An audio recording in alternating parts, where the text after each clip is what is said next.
Up, kids hit the button, then we do a circle. And do one final check of everybody. No one's allowed to leave the circle. Okay? No one's allowed to leave the circle. Put them in a circle, say stay in position until I get back to you. Check. And then what I do is I go check, check, which of course I tighten that. And then I check their device. Check. So it's just check, check, check, check. I do the whole team, everybody. And then I go over and say, all right, the button's been hit, see the light blinking, we're good to go, and then I tuck that away. I say, all right, guys, we're gonna do Rappelling 101. I'm sure you guys are good at this stuff. We're just gonna make it easy and touch on it again. So I'll show you how things work and what we use. So if you would, grab your packs and head on over to Andrew and dump your stuff there, and you'll have a nice view of what we're gonna teach. And like I said, you probably already know it, but we just want to touch on it, make sure everyone's on the same page. And then some are like, oh, okay, and others think they already got it. No big deal. Okay, so first thing I do is show them the anchor. I go, hey guys, this is the anchor we're going to use today. It's usually rocks in there. I go big fat rock, and I show them how I've wrapped it and how friction's created. And it's usually a big old rock, and they feel pretty good. And say, now this guy here is called webbing. It's 1 inch webbing. It's 1 inch across. I'm physically holding it. I hold it flat. So it's 1 inch across. One single piece holds 4,280 pounds. I go, guys, it's way more than you need. So most of my buddies are getting into this 1/2 inch stuff, which looks like that. I said, if you see that, it's okay. I said, I just like to use this stuff, the old school 1 inch. I go, and then you'll notice I use big fat steel quick links. I said, a lot of my buddies using thinner ones or aluminum. I go, but I still want a big old hunk of steel. Okay? Now the ropes I use are canyoneering ropes. There's 2 types of ropes, static and dynamic. Climbers use a rope that has a little bit of stretch. It's called a dynamic rope. And when they fall, they want to have a little bit of stretch. But we use static ropes. I said, these ropes, I drop them on the ground. These are made to get stepped on, get them sandy, and you use it again. I go, these, I tell a bit of a fib. So I use 9mm forever. I go, these are 9mm ropes. My friends use 8, but I use the 9 because it just gives me a little more confidence.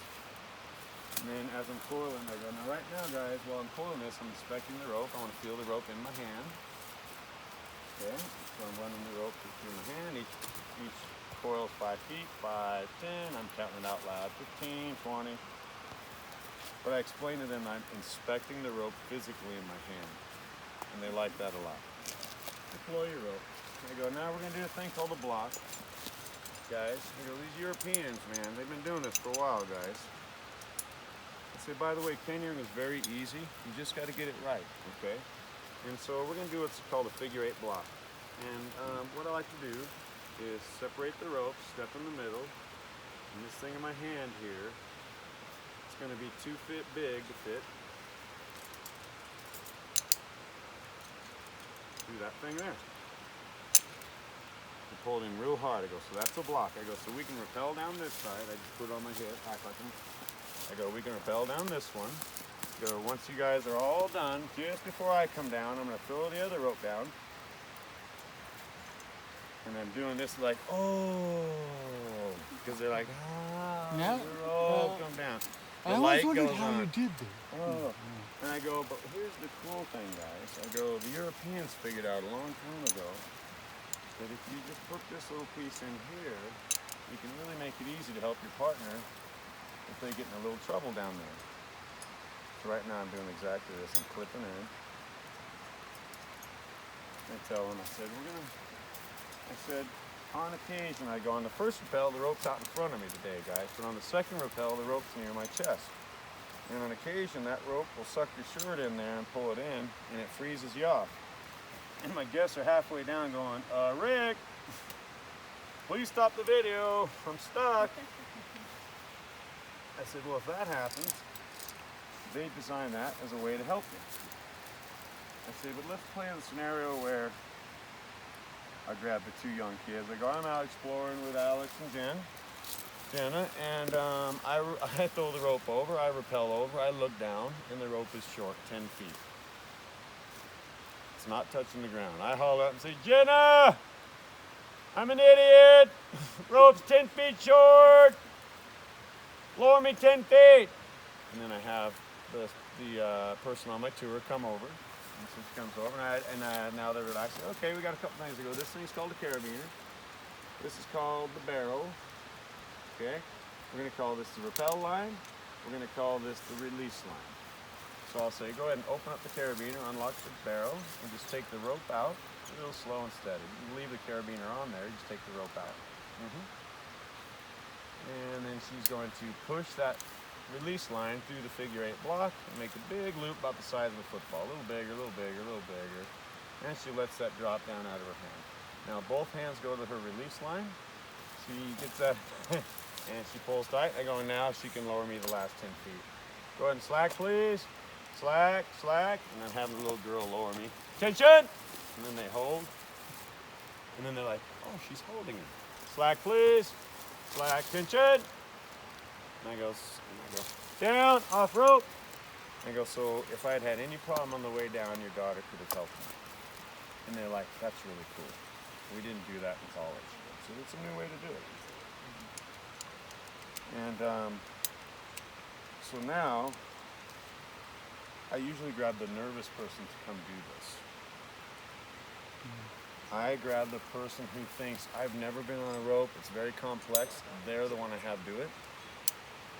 Because if they're nervous and they do a great job, and they're going to, everyone else is going, man, she was the nervous one, she's up there kicking butt right now.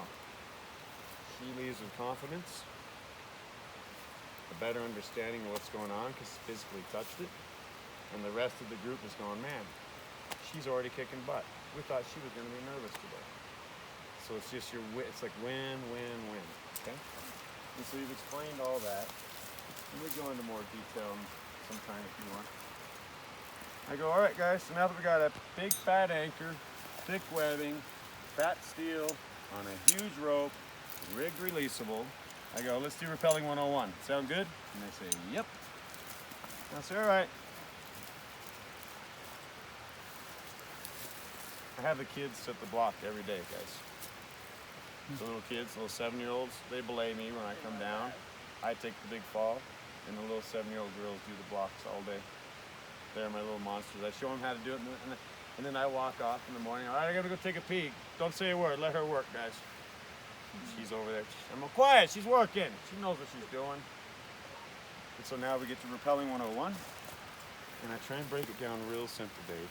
I go, you got 2 hands, guys. You got a brake hand, you got a working hand. Brake hand's going to create friction, help you to stop. You got 3 positions for your brake hand. Slow, slower, slowest. And there's usually people on the other side. So it looks like this, guys. Slow, slower, slowest. Slow, no contact with the belt. Directly from my hand into the device. Slower, I make the slightest touch right there for a little contact. Slowest, increase the friction by pushing my fist into the back of my belt there. Then I show them, I go, guys, you can stop with 2 fingers. And they're like, ooh. And I tell them, I go, it's not like this. I go, that thing is doing that.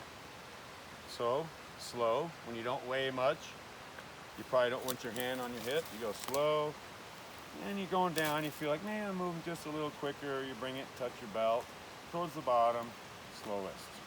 Slow, slower, slowest. Opposite hand is for work. Opposite hand is for work. Call this normal position, hand on the rope in front of you for balance. Sometimes the wall is right next to you. I want you to let go from normal position, go to your hand on the wall for balance.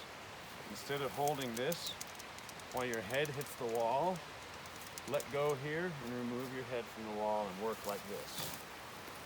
And I say, but that working hand can be the ultimate break, and the kids have named it Guitar Hero. And the slightest touch of your fingertips, you bring your hand right under here, slightest touch of your fingertips is the ultimate break. With one finger, I can stop myself. And they're like, ooh, we like that. And I said, guys, it's way more break than you need today.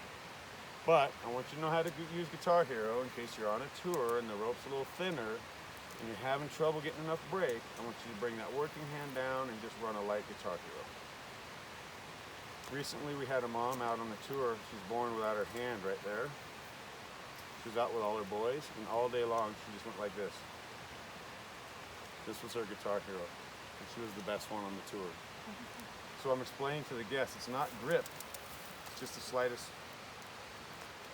I said, you guys don't need it today, but I'm going to ask you for your picture, and you're going to go, give me your picture, and go back to normal. Normal, hand on wall, Guitar Hero. So it doesn't have to necessarily touch your beaner, it's just that pressure. No, it's just the slightest bend. You're just increasing that bend there. And then now I've started up high, hands. Now we're going to feet, shoulder width apart, legs straight. Remember, when you're coaching guys, you exaggerate all your movements. Emphasize things, overemphasize things, okay? Feet shoulder width apart, legs straight. Show them what goes wrong. If you bring your feet too close together, you don't have lateral stability, okay? If your feet are too far apart, you look stupid. It's not a good look. It's not a good look, Jenna. And I'll tell them, if your buddies are down like this, guys, I go, they're squatted down too low. Their power, their strength, two key words, are here. When they're up nice and tall and strong. And they're like, oh, I like those words, okay? I said, then, when you want to move, gently loosen your grip with your brake hand. I go, there's so much friction, it's like tug of war. You have to use your muscle and engage your quads. The engineers designed it, that it forces you to have solid contact with the rock. It won't let you move. I go, if you're just standing here, it won't let you move. It forces you to use your muscle, and that makes you more stable.